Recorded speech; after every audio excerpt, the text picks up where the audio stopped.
ஐயா வணக்கம் ஐயா. இவ்வளவு நுங்கு வெட்டிட்டு இருக்கீங்களா? ஆமாங்க. சீசன் இதப்பா ஐயா நுங்குக்கு? நுங்குக்கு எங்கள் பாரம்பரிய தொழில் இது தான். அப்பா நுங்கு, படங்கிழங்கு, சாறு, பதனி, கல், நார், சம்பு எங்கள் பாரம்பரிய தொழில் இதே தொழில் தான். பனைமரத்துலேருந்து என்னென்ன பொருள் ஐயா கிடைக்கும்? அதை சொல்லி வரத்தில் கிடைக்கிறது தான். ஓலை, நார், சம்பு, படங்கிழங்கு, நுங்கு, பதனி, கல் எல்லாம் எங்கள் தொழில் இதே தான். கிராமத்துலாம் சொல்லுவாங்க இந்த பனை மரத்துலேருந்து வர தூசி கூட காசு. தூசி அதுதான் நார்.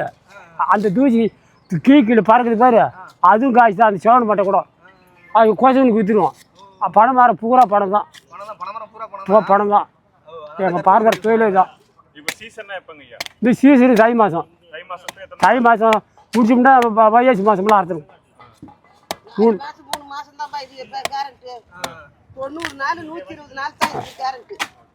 கருப்பட்டி எடுக்க மாட்டீங்களா? கருப்பட்டி எடுப்போம்.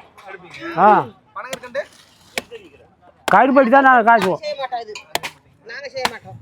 கருப்பட்டி மட்டும் காசு வெள்ளம் ஊற்றி அப்படியே வச்சுருவோம். 1200 ஒரு கிலோ. இந்த வரும் பாருங்க வெள்ளம்.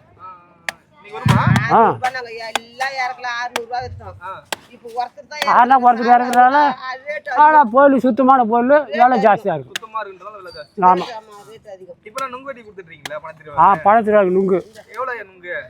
நுங்கு 2 பீஸ் 10 ரூபா. 2 பீஸ் 10 ரூபா. 50 ரூபாய்க்கு 10, 100 ரூபாய்க்கு 20. அதான் நம்ம தொழில். அதான் பாரம்பரிய தொழில். அதான் தொழில் எங்களுக்கு. நாங்கள் பிறந்து வளர்ந்துருந்து இதைத்தான் தொழில். நான் 10 வயசுலேருந்து செய்கிறேன். இப்போ மரம்லாம் இப்போ டயாலிசிஸ் பண்ணுறோம். இப்போ மரம் ஏற முடியாது. அவங்க பையன் ஏறுவா. அதுமாரி நுங்கு போட்டுக்கிட்டு நான் கணக்கையில் 50 மரம் ஏறுவோம் ஒரு நாளைக்கு. 50 மரம் ஏறுவேன். கல் இறக்கி வச்சுட்டு நுங்கு வெட்டுவோம். அப்போ இப்போ நம்மளுக்கு இருக்குது தோப்பு குத்து எடுத்துக்கிறோம். 100 மரம் இருக்குது. தோப்பு குத்து எடுத்துக்குவோம். அது என்னால் முடிஞ்ச வரைக்கும் செய்யுது. இப்போ எங்கள் பசங்க செய்யுது. நான் 2 பேர்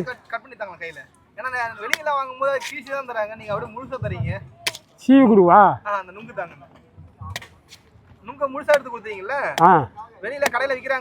ஆமாம்.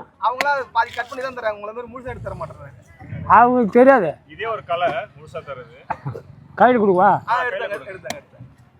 அது மாதிரி சொல்லுங்க.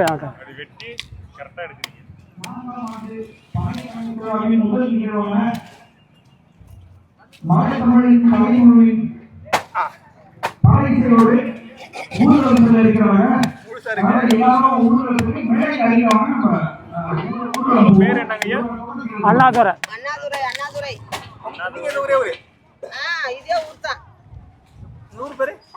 பூரி குடிச்ச